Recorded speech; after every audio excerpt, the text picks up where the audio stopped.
Madam ನಮಸ್ಕಾರ ರೀ. ನಮಸ್ತೆ ಸರ್. ತಮ್ಮ ಪರಿಚಯ ಹೇಳ್ರಿ. ನನ್ನ ಹೆಸರು ರತ್ನ ಅಂತ ಹೇಳಿ. ಎಲ್ಲಿಂದ ಬಂದಿರಿ? ಮತ್ತಿಗಟ್ಟಿ ಗ್ರಾಮ, ಕುಂದಗೋಳ ತಾಲೂಕು, ಧಾರವಾಡ ಜಿಲ್ಲೆಯಿಂದ ಬಂದಿರೋದು. ಮೇಡಮ್, ವಿಶೇಷವಾಗಿ ಎಲ್ಲಾ ತರದ ಬೇಳೆ ಕಾಳುಗಳು ಕಾಣ್ತವೆ. ಯಾವ ತರ ಕಲೆಕ್ಟ್ ಮಾಡ್ತೀರಿ ಇವನ್ನ, ಯಾವ ತರ ಬೆಳೆದಿರ್ತಾರೆ, ಅದ್ರ ಬಗ್ಗೆ ಸ್ವಲ್ಪ ವಿವರ. ಹಾ ಸರ್, ಖಂಡಿತ. ನಮ್ಮಲ್ಲಿ ನಾವೊಂದು ಹೆಣ್ಮಕ್ಳು 16 ಜನ ಸೇರ್ಕೊಂಡು ನಾವು ಸಂಘ ಮಾಡ್ಕೊಂಡಿದೀವಿ ಸರ್. ಆ ಮಹಿಳಾ ಸಂಘನ ನಮ್ದು ಸಹಜ ಸಮೃದ್ಧದವ್ರು ನಮ್ಗೆ ಗುರುತಿಸಿ ನಮ್ಮಲ್ಲಿರೋ ಅಂದ್ರೆ 25 ವರ್ಷದ ನಮ್ ಸಂಘ ಸರ್. ನಮ್ದು ಸ್ತ್ರೀ ಶಕ್ತಿ ಸಂಘ ಅಂತೇಳಿ, ವಿನಾಯಕ ಸ್ತ್ರೀ ಶಕ್ತಿ ಸಂಘ ಅಂತೇಳಿ ಅದನ್ನ ಗುರುತಿಸಿ ಇವ್ರು ಸಹಜ ಸಮೃದ್ಧದವರು ನೀವು ಒಂದ್ ಏನೋ ಮಾಡ್ರಿ, ಗುಂಪಿನ ಚಟುವಟಿಕೆಯಾಗಿ ಮಾಡ್ರಿ ಅಂತ ಹೇಳಿದಾಗ ನಮ್ಗವರು ಬೆಳೆ ಮಾಡುವಂತ ಮಷೀನ್ ಅನ್ನು ಕೊಡ್ಸಿದ್ರಿ ಸರ್. ನಮ್ಗೆ ಮಷೀನ್ ಕೊಡ್ಸಿದಕ್ಕೆ ಅದನ್ನ ನಾವು ಯಾವ ರೀತಿ ಮಾಡ್ಬೇಕು ಅನ್ನೋದು ತರಬೇತಿನೂ ಕೊಟ್ರು ಸರ್. ಹಾಗಾಗಿ ನಮ್ಮ ಭಾಗದಲ್ಲಿ ಜಾಸ್ತಿ ಹೆಚ್ಚು ಎಲ್ಲಾ ತರದ ದ್ವಿದಳ ಧಾನ್ಯ ಬೆಳಿತೀವಿ ಸರ್. ಅಕ್ಕಡಿ ಕಾಳುಗಳನ್ನು ನಾವು ಬೆಳಿತೀವಿ ಸರ್ ನಾವು. ಹಂಗಾಗಿ ಆ ಅಕ್ಕಡಿ ಕಾಳುಗಳದ್ದೇ ನಾವು ಮೂಲ ಒಂದು ಇದು ತಗೊಂಡಿವಿ ಸರ್. ನಾವು ಮೌಲ್ಯವರ್ಧನ ಮಾಡ್ಬೇಕು ಅಂತಂದು ನಮ್ಮಲ್ಲಿ ಜಾಸ್ತಿ ಬೇಳೆ ಉಪಯೋಗ ಮಾಡ್ತಾರೆ ಸರ್. ಪ್ರತಿ ಒಂದು ಮನೆಯಲ್ಲಿನೂ ದಿನಂಪ್ರತಿನೂ ನಮ್ದು ಬೇಳೆ ಸಾರು ಅದೆಲ್ಲ ಮಾಡ್ತಾರೆ. ಜಾಸ್ತಿ. ಹಂಗಾಗಿ ನಾವು ಮಷೀನ್ ಅನ್ನು ತಗೊಂಡು ರೈತರಿಗೂ ಆಗ್ಬೇಕು ಮತ್ತು ನಮ್ಮ ಹೆಣ್ಮಕ್ಳು ಸಂಘದ ಹೆಣ್ಮಕ್ಳಿಗೂ ಒಂದು ಅನುಕೂಲ ಆಗ್ಬೇಕು ಅನ್ನೋ ಒಂದು ಉದ್ದೇಶ ಇಟ್ಕೊಂಡು ಸರ್ ನಾವು ಮೊದಲಿಗೆ ನಾವು ರೈತರ ಹತ್ರ ಭೇಟಿ ಆಗ್ತೀವಿ ಸರ್. ನಾವು ಅವ್ರು ಯಾವ್ಯಾವ ಕಾಳುಗಳನ್ನ ಎಷ್ಟು ಪ್ರಮಾಣದಲ್ಲಿ ಬೆಳೆದಾರ ಅಂತ ನೋಡ್ಕೊಂಡು ನಮ್ಮ ಊರಲ್ಲದೆ ಸುತ್ತಮುತ್ತಲು ಇರುವಂತ ಒಂದು 50 ಕಿಲೋಮೀಟರ್ ವರೆಗೂ ನಾವು ಹೋಗ್ತೀವಿ ಸರ್. ಹೋಗಿ ಸುತ್ತ ಎಲ್ಲಿ ಅಂದ್ರೆ ನಮ್ಮ ಭಾಗದಲ್ಲಿ ಮನೆ ಬಳಕೆಗೆ ಕೆಲವೊಂದಿಷ್ಟು ಜನ ಬೆಳೆದ್ರೆ ಮಾರ್ಕೆಟಿಂಗ್ ಬೆಳೆಯುವಂತವು ಹೆಸರು ಉದ್ದು ಮಾತ್ರ ಬೆಳಿತಾರೆ ಸರ್. ಮುಂದೊಂದು 20 ಕಿಲೋಮೀಟರ್ ನಂತರ ಹೋದ್ರೆ ತೊಗರಿ ಎಲ್ಲ ಬೆಳಿತಾರೆ ಸರ್. ಹಂಗಾಗಿ ನೇರವಾಗಿ ರೈತರನ್ನ ಸಂಪರ್ಕ ಮಾಡ್ತೀವಿ ಸರ್. ಮಾಡಿ ನಾವು ಕಾಳುಗಳನ್ನೆಲ್ಲ ಖರೀದಿ ಮಾಡ್ತೀವಿ. ಈಗ ಇಲ್ಲಿ ಇಟ್ಟಿದ್ದೇವೆ ಸರ್ ನಾವು ಒಂದು ಅಲಸಂದಿ ಕಾಳು ಇದೆ ಸರ್. ಅಲಸಂದಿ ಅದನ್ನ ನಾವು ಬೆಳೆ ಮಾಡ್ತೀವಿ ಸರ್. ಅಲಸಂದಿನೂ ಬೆಳೆ ಮಾಡ್ತೀವಿ. ಸರ್, ಅಲಸಂದಿನೂ ಬೆಳೆ ಮಾಡ್ತೀವಿ. ಇದನ್ನ ಎದಕ್ಕೆ ಯೂಸ್ ಮಾಡ್ತೀವಿ ಅಂದ್ರೆ ಸರ್, ನಮ್ಮಲ್ಲಿ ಸಾಂಬಾರನ್ನು ಮಾಡ್ತಾರೆ ಸರ್, ಜೊತೆಗೆ ವಡ ಮಾಡ್ತಾರೆ ಸರ್. ಅಲಸಂದಿ ವಡ ಅಂದ್ರೆ ಉದ್ದಿನ ವಡ ಅಂತ ಮಾಡ್ತೀವಿ. ಅಂದ್ರೆ ಬೆಳೆದು ಅಂದ್ರೆ ನಾವು ಉದ್ದು ಮತ್ತು ಕಡಲೆ ಮತ್ತು ಇದು ಅಲಸಂದಿ ಮಿಕ್ಸ್ ಮಾಡಿ ನೆನೆಸ್ಬಿಟ್ಟು ವಡೆ ಮಾಡ್ತಾರೆ. ಆಮೇಲೆ ಪಲ್ಯನೂ ಮಾಡ್ತಾರೆ ಸರ್. ಅನಂತರ ಇದು ಉದ್ದು ಸರ್. ನಾವು ಉದ್ದಿನ ಬೇಳೆ ಮಾಡ್ತೀವಿ ಸರ್. ಉದ್ದಿನ ಬೇಳೆ ಅಂತೂ ಎಲ್ಲರಿಗೂ ಗೊತ್ತಿರೋದು ಸರ್, ಎಲ್ಲ ಯೂಸ್ ಮಾಡ್ತಾರ ಅಂತೇಳಿ. ನಂತರ ಇದು ತೊಗರೆ ಬೇಳೆ ಸರ್.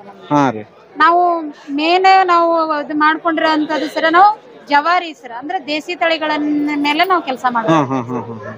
ಇದು ತೊಗರೆ ನಮ್ಮ ಭಾಗದಲ್ಲಿ ಬೆಳೆಯುವಂತ ಜವಾರಿ ತೊಗರೆ. ಇದನ್ನ ನಾವು ಹಿಂದಿನ ಪದ್ಧತಿಯಲ್ಲಿ ನಾವು ತೊಗರೆ ಬೇಳೆ ಮಾಡ್ತೀವಿ ಸರ್. ಯಾವ ತರ ಮಾಡ್ತೀವಿ ಅಂದ್ರೆ ನೀರಲ್ಲಿ, ಅಂದ್ರೆ ಹಿಂದ ಅಜ್ಜಿಯರೆಲ್ಲ ಏನ್ ಮಾಡ್ತಿದ್ರು ಸರ್, ನಮ್ಮ ಅಜ್ಜಿಯರೆಲ್ಲ ನೀರಲ್ಲಿ ನೆನೆಸ್ಬಿಟ್ಟು ಒಣಗಿಸ್ಬಿಟ್ಟು ಮಾಡ್ತಾ ಇದ್ರು ಸರ್. ಅದೇ ಪದ್ಧತಿಯಲ್ಲಿ ಅಂದ್ರೆ ಮಷಿನ್ ಅವರು ಒಣಕಾಳನ್ನ ಮಾಡ್ಬೇಕು ಅಂತ ತರಬೇತಿ ಕೊಟ್ಟು ಹೋದ್ರು ಸರ್. ಆದ್ರೆ ನಮ್ಗೆ ಯಾಕೋ ಅದು ಸರಿ ಅನ್ಕೊಂಡು ನಾವು ನಮ್ಮಲ್ಲಿನ ನಮ್ಮ ಸಂಘದಲ್ಲಿ 1-2 ಜನ 3 ಜನ ನಮ್ದು ಹಿರಿಯರು ಇದಾರೆ ಸರ್.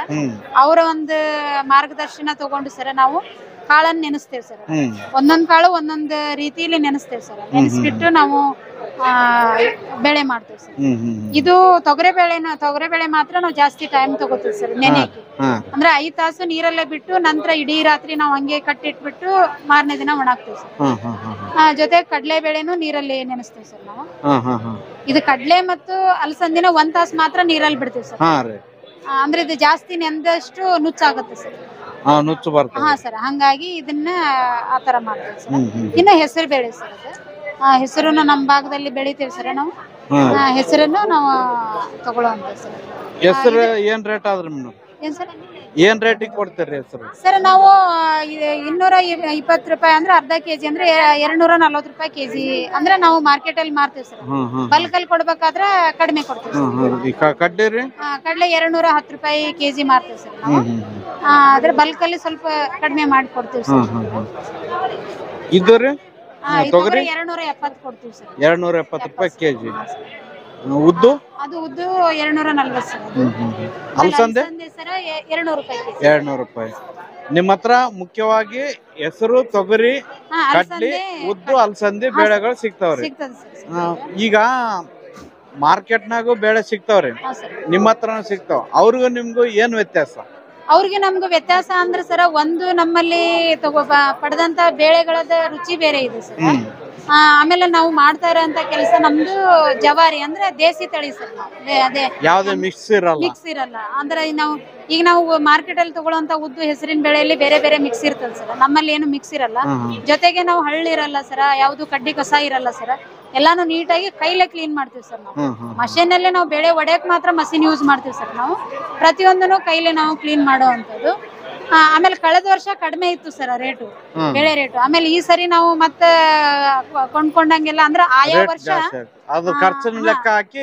ಸರ್ ಆಯಾ ವರ್ಷ ಯಾವ ಪದಾರ್ಥಕ್ಕೆ ಎಷ್ಟೆಷ್ಟು ರೇಟ್ ಇರುತ್ತೆ ಅದನ್ನ ನಾವು ಅದರಲ್ಲಿ ಏನ್ ನಮ್ಗೆ ವೇಸ್ಟ್ ಆಗುತ್ತೆ ಅನ್ನೋದನ್ನ ನೋಡ್ಕೊಂಡು ನಾವು ರೇಟ್ ಫಿಕ್ಸ್ ಮಾಡ್ತೀವಿ ಸರ್.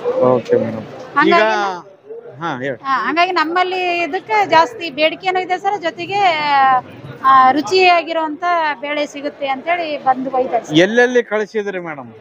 ಸರ್ ನಾವು ಪ್ರಾರಂಭ ಮಾಡಿ ಹೋದ ವರ್ಷ ನಾವು ಮಾರ್ಚಿಂದ ಚಾಲೂ ಮಾಡಿದ್ವಿ ಸರ್. ಮಾರ್ಚ್ ಏಪ್ರಿಲ್ 2 ತಿಂಗಳ ನಾವು ವರ್ಕ್ ಮಾಡಿದ್ವಿ. ಆಮೇಲೆ ಮಳೆ ಚಾಲೂ ಆಯ್ತು, ನಮ್ದು ಅಲ್ಲಿಗೆ ಸ್ಟಾಪ್ ಆಯ್ತು ಸರ್. ಈ ವರ್ಷ ನವೆಂಬರ್ ಇಂದ ಚಾಲೂ ಮಾಡಿದೇವಿ ಸರ್. ನಾವು ಇಲ್ಲಿವರೆಗೂ ಇವಾಗೂ ಈಗ ಅಲ್ಲಿ ಕೆಲಸ ಮಾಡ್ತಿದ್ದಾರೆ ಸರ್. ನಾವು ಮಂಗಳೂರು, ಉಡುಪಿ, ಆಮೇಲೆ ಮೈಸೂರು ಕಳಿಸಿದ್ದೇವೆ ಸರ್. ಬೆಂಗಳೂರಿಗೂ ಬಂದಿದೆ ಸರ್. ಆಮೇಲೆ ಅಲ್ಲೆಲ್ಲ ಗದಗ, ಬಿಜಾಪುರ, ಧಾರವಾಡ, ಹುಬ್ಳಿ ಸುತ್ತಮುತ್ತಲೆಲ್ಲ ಇರುವಂತ ಹಳ್ಳಿಗಳಲ್ಲಿ ತಗೋತಾರೆ ಸರ್. ಆಮೇಲೆ ಲೋಕಲ್ ಅಲ್ಲೂ ತಗೋತಾರೆ ಸರ್. ಮನೆಗೆ 10 kg 5 kg ಹಿಂಗ್ ತಗೊಂಡ್ ಹೋಗ್ತಾರೆ. ಈಗ ನಮ್ ಚಾನಲ್ ಮುಖಾಂತರ ಯಾರಾದ್ರೂ ಬೇಕಂದ್ರೆ ಕಳ್ಸ್ಕೊಡೋ ವ್ಯವಸ್ಥೆ ಮಾಡ್ತೀರಿ? ಹಾ ಸರ್, ಕಳಿಸ್ಬೋದು ಸರ್. ಇನ್ನೊಂದು ನಮಗ್ ತೊಂದರೆ ಆಗ್ತಾ ಇರೋದು ಸರ್ ಅಂದ್ರೆ ಟ್ರಾನ್ಸ್ಫರ್ ಇನ್ ಸರ್. ನಮ್ದು ಹಳ್ಳಿ ಆಗ್ತದೆ ಸರ್. ಅಂದ್ರೆ ಹುಬ್ಳಿಯಿಂದ ನಮ್ಗೆ 36 ಕಿಲೋಮೀಟರ್ ದೂರ ಆಗ್ತದೆ ಸರ್. ಅಲ್ಲೆಲ್ಲಿ ನಮ್ಮಲ್ಲಿ ಅದು ಸೌಲಭ್ಯ ಇಲ್ಲ ಸರ್. ಅಂದ್ರೆ ಕೊರಿಯರ್ ಜಾಸ್ತಿ ಪ್ರಮಾಣದಲ್ಲಿ ಕೇಳಿದ್ರೆ ಕಳಿಸ್ಕೊಡ್ತೀವಿ. ಹಾ ಸರ್, ಕಳಿಸ್ತೀವಿ. ಅಂದ್ರೆ ನಾವು ಹುಬ್ಳಿಗೆ ಬಂದು ಹಾಕ್ಬೇಕು ಸರ್ ನಾವು. ಹಂಗಾಗಿ ನಾವೇನ್ ಮಾಡ್ತಾ ಇದ್ದೇವೆ ಸರ್, ಅಗದಿ ಅವರು ನಮ್ಗೆ ಬೇಕೇ ಬೇಕು ಅನ್ನೋಂಥವ್ರಿಗೆ ಏನ್ ಮಾಡ್ತೇವೆ ಸರ್, ಟ್ರಾನ್ಸ್ಫರ್ ಚಾರ್ಜ್ ಅವ್ರಿಗೆ ಹಾಕ್ತೇವೆ ಸರ್. ಸ್ವಲ್ಪ ತಡ ಆಗ್ಬೋದು ಅಷ್ಟೇ ಸರ್, ಬಿಟ್ರೆ ಎಲ್ಲರಿಗೂ ತಲುಪಿಸ್ತಾ ಇದ್ದೀವಿ ಸರ್. ಓಕೆ ಮೇಡಮ್, ನೋಡಿದ್ರಲ್ಲ ಫ್ರೆಂಡ್ಸ್, ಸಾಮಾನ್ಯವಾಗಿ ಹೆಸರು ಬೇಳೆ, ಕಡ್ಲಿ ಬೇಳೆ, ಉದ್ದಿನ ಬೇಳೆ, ಅಲಸಂದೆ ಬೇಳೆ ಮಾರುಕಟ್ಟೆಯಲ್ಲಿ ಸಿಗ್ತವೆ.